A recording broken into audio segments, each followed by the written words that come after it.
অনিশ্চয়তায় পশ্চিমাদের সামরিক জোট নেটোর ভবিষ্যৎ। ইরান যুদ্ধে সহায়তা না পাওয়ায় জোটটি থেকে বেরিয়ে যাওয়ার হুমকি দিয়েছে যুক্তরাষ্ট্র। মূলত সদস্য দেশগুলোর সামরিক সক্ষমতার উপর নির্ভর করে নেটোর শক্তিমত্তা। সবশেষ বার্ষিক প্রতিবেদন বলছে, গত বছর প্রতিরক্ষা খাতে যুক্তরাষ্ট্র একাই ব্যয় করেছে $838 বিলিয়ন, যা বাকি 31 দেশের মোট খরচের তুলনায় বেশি। এছাড়া 2025 সালে নেটোর নিজস্ব ব্যয়ের 15% বেশি দিয়েছে ওয়াশিংটন। সিলন টি রপ্তানিতে শীর্ষে। 1949 সালে জোটবদ্ধ হয়ে শত্রুপক্ষকে মোকাবেলার লক্ষ্যে যুক্তরাষ্ট্রসহ 12 দেশ গড়ে তোলে নর্থ আটলান্টিক ট্রিটি অর্গানাইজেশন বা ন্যাটো, বর্তমানে যার সদস্য সংখ্যা 32।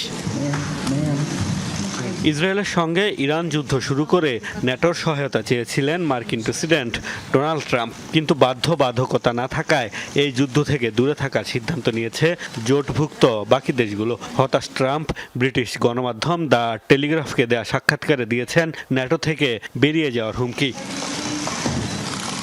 এমন পরিস্থিতিতে প্রশ্ন উঠছে, পরাশক্তি যুক্তরাষ্ট্র জোট ছাড়লে কি হবে ন্যাটোর ভবিষ্যৎ? মূলত সদস্য দেশগুলোর সামরিক শক্তির উপর নির্ভর করে ন্যাটোর সক্ষমতা। গত বছর নির্ধারিত লক্ষ্য অনুযায়ী প্রতিটি সদস্য রাষ্ট্র জিডিপির 2% প্রতিরক্ষা খাতে ব্যয় করেছে।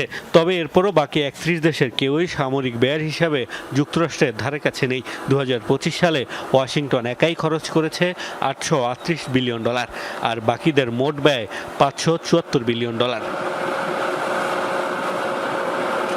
যুক্তরাষ্ট্র নির্ভরতা কমাতে সামরিক খাতে ব্যয় জিডিপির 5% করার প্রতিশ্রুতি দিয়েছে ন্যাটোর ইউরোপীয় সদস্যরা। তবে এখনই যদি যুক্তরাষ্ট্র বেরিয়ে যায়, তবে জোটটি মারাত্মকভাবে দুর্বল হয়ে পড়বে বলে মত বিশ্লেষকদের।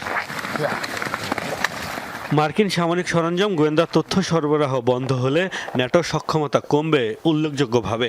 ইন্টারন্যাশনাল ইনস্টিটিউট অফ স্ট্র্যাটেজিক স্টাডিজের 2025 সালের এক প্রতিবেদন বলছে, জোটটির মোট সামরিক সক্ষমতায় একা যুক্তরাষ্ট্রের অবদান 44%।